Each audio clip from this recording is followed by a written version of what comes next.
I'm really glad that we get a chance to talk.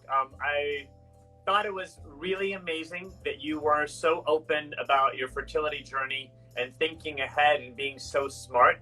I thought it would be really great to get our audiences together and to talk a little bit about the process and what you're going to do now. I'm sure people want to know, and I'm sure people want to hear how this whole process went for you, and what you thought of it during the process. So what we're talking about is Katherine's egg freezing process, where she was smart and she was organized and she did it, and why she did it twice.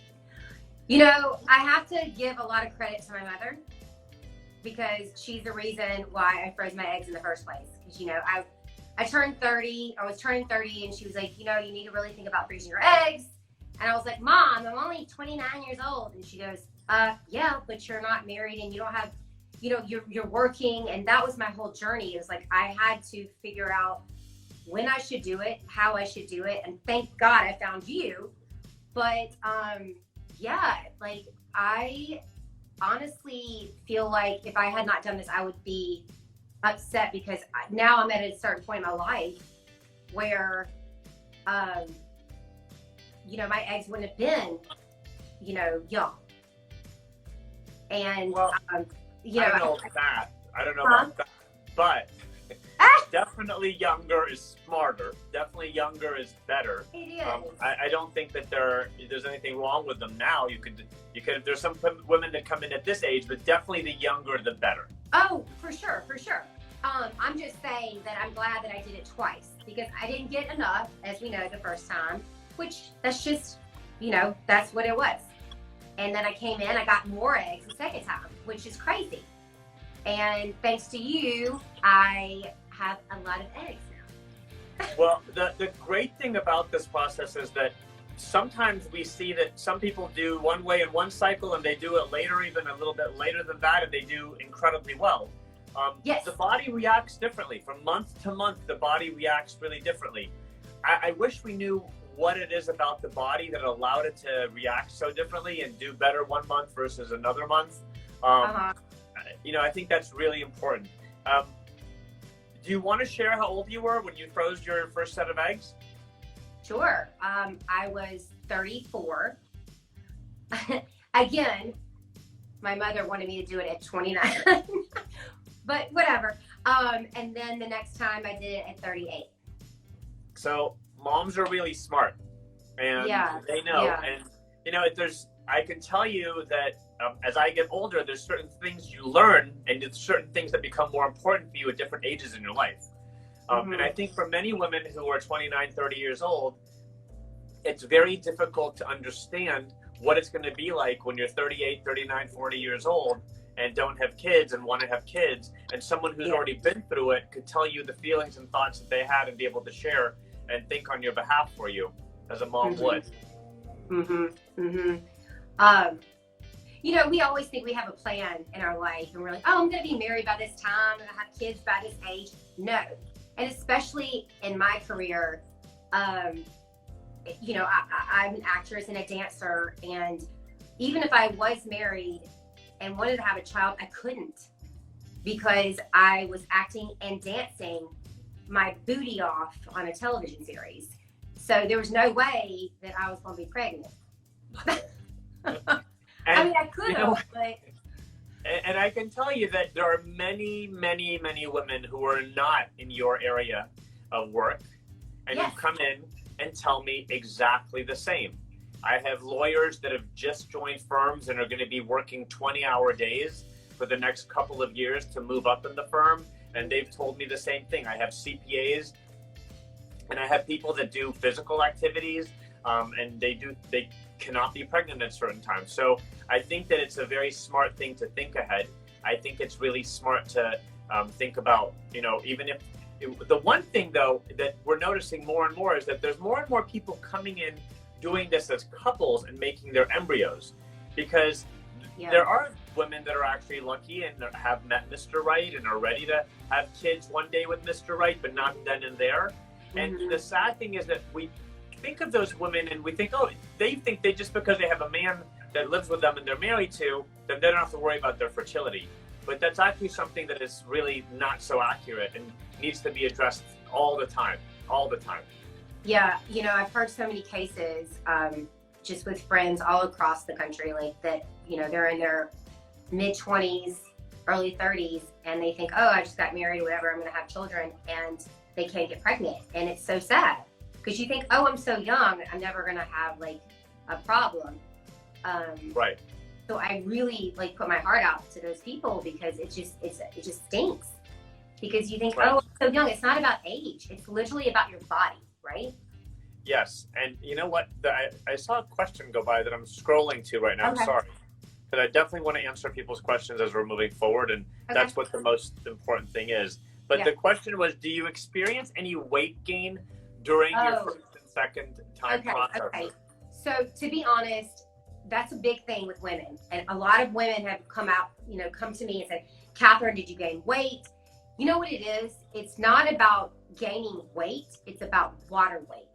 Yes. And you're putting so many hormones into your body that you're gonna like gain a little bit of weight, but it goes away really fast. For me, the most difficult thing, and you know, I used to talk to you about this, was not being able to exercise. But you have to, look, it's whatever. It's like 2 weeks, 3 weeks. Yeah. That's fine. You know, it's okay. And so let's explain. So when your ovaries are normally like this big, when you're just normal, when you start to take the injections that we give you, a lot of eggs start to grow. So the ovary starts to grow with lots of little bubbles and follicles that hold eggs on them. So you go from two little small things this big to two things that are like this big. You're going to feel bloated. Imagine if they took two oranges and just stuck them underneath your skin. Like you're going to definitely feel bloated. And when they grow, it's mostly water. Our body is mostly water. And the water content of the ovaries makes you feel bloated and really full. So usually people that gain weight, it goes down. The reason we don't want people to exercise, and I kind of want to make this clear, is that when your ovary is this big and you exercise and you're running, they just bounce up and down. When the ovary is this big and you start to do exercises, they have a tendency to kind of flip on themselves and to have something called ovarian torsion. And unfortunately, what happens with that is that the ovarian torsion, when you twist it, the blood vessels that come out of the ovary get twisted and the blood doesn't go to the ovary anymore. And it makes like a life-threatening issue in terms of the ovary dying off and could affect your health. So that's why we don't want people to really do a lot of that, because we want people to be just kind of relaxing, let the ovaries start shrinking back down, and when they're almost back to normal, you can resume your activities. Amen. I took your advice, and I know it's hard for me for like the week after I, got rid of the eggs, but I will say it was worth it because I have all these little eggs that are in the freezer. Yeah, absolutely. Well, I think that is really smart, and I'm sure every night you go to bed thanking God that you did it. And and we go to bed every night thinking, when is Katherine coming back to use them? So that we're gonna get there. We're gonna get there. I did see a question coming from someone that said that they have Turner syndrome and it's going to be difficult to have biological children of their own. And I want to let you know that we have had many people with Turner syndrome come to our office. Turner syndrome is the process when the female only has one X chromosome and not two. And unfortunately, it puts these women into very early menopause and they don't create any more eggs and they run out of eggs. And biologically, they can't use their own eggs. I recently had a patient of mine that stands out really clear in my mind. They used an egg of an egg donor that she selected. She chose everything that she liked about this particular egg donor, and we put it together with her husband's sperm, made a beautiful, beautiful embryo, and she was able to carry and deliver and create, and with her blood and with her life, be able to have her beautiful baby. And it's easy to say you're not going to have a biological child, but at the same time, it's your biology and it's your life and it's your soul that created that child. So I don't want you to ever lose faith to the person who asked that question. And I want you to know that no matter where you live in the entire country, we are happy to help you because we could help you do this, and you can just fly in on one occasion and put the embryo back in you. So please do not lose hope, okay? Yeah. I did see something else come in there. Is there a boost pill for sperm cells? There are certain medications that we can offer and help. If you DM me, I'm more than happy to give you my recommendations for sperm well-being and what we can do to help it out. So, sorry, getting back to where we were, maybe we'll leave the questions towards the end so I don't keep falling off, but what is going on with you now? I want you to give us a little recap of what's going on in your career now, what's going on in your personal life. I mean, should I have prepared you for that? Ah! It's okay. It's like, you know, I'm going through the quarantine, honey. I mean, it's a lot. It's been a lot for the past couple months. You know, there's nothing going on in the entertainment world, as you know. But I've just been finding other hobbies and activities and keeping myself busy. And I might be the next Martha Stewart. I don't know. Hey, I like that idea. I like that idea a lot. Yeah, or the Maria Kondo. I never say her name right, but literally, it's been a roller coaster. But you know, I will say during this quarantine that I have connected with so many people in my life that I don't ever really talk to a lot, and it's been like kind of a blessing. My family, my friends, people, you know, in New York, wherever.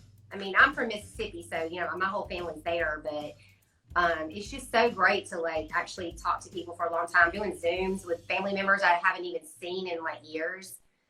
So that's kind of like what I've been doing, and kind of figuring out what I'm going to do for the next couple months, because, you know, all I really know is like the entertainment industry.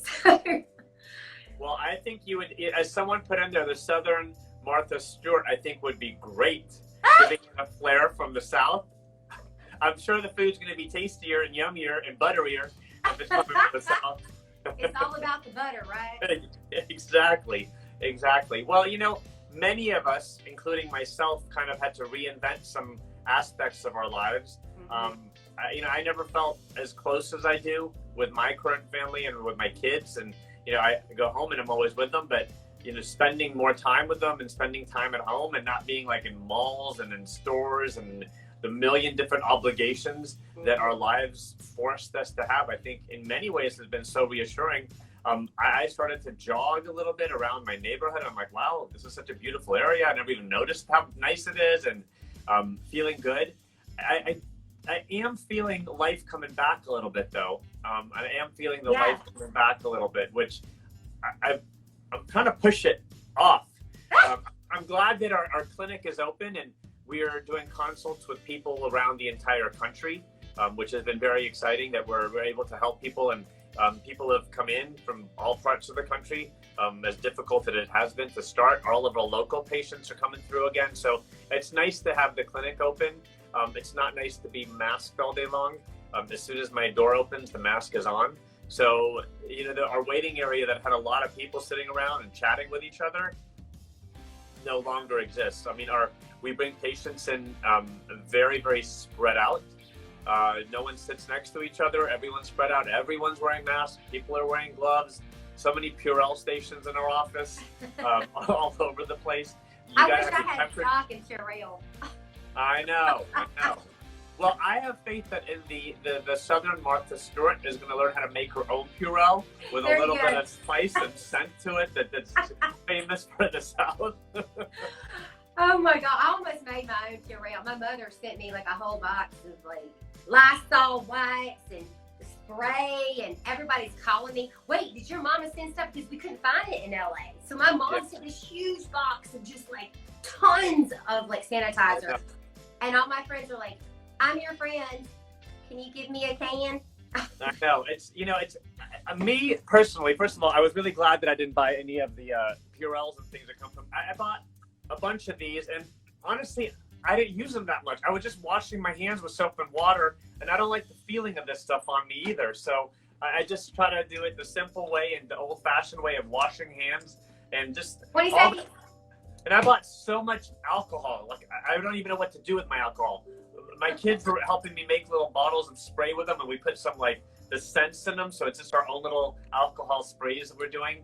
I'm hoping that we were able to move on from this. What I'm noticing in the country is that so many people that have put their guard down now, it's just letting this thing spread again. And it's really worrisome that people aren't taking this seriously, and all the numbers are beginning to go back up.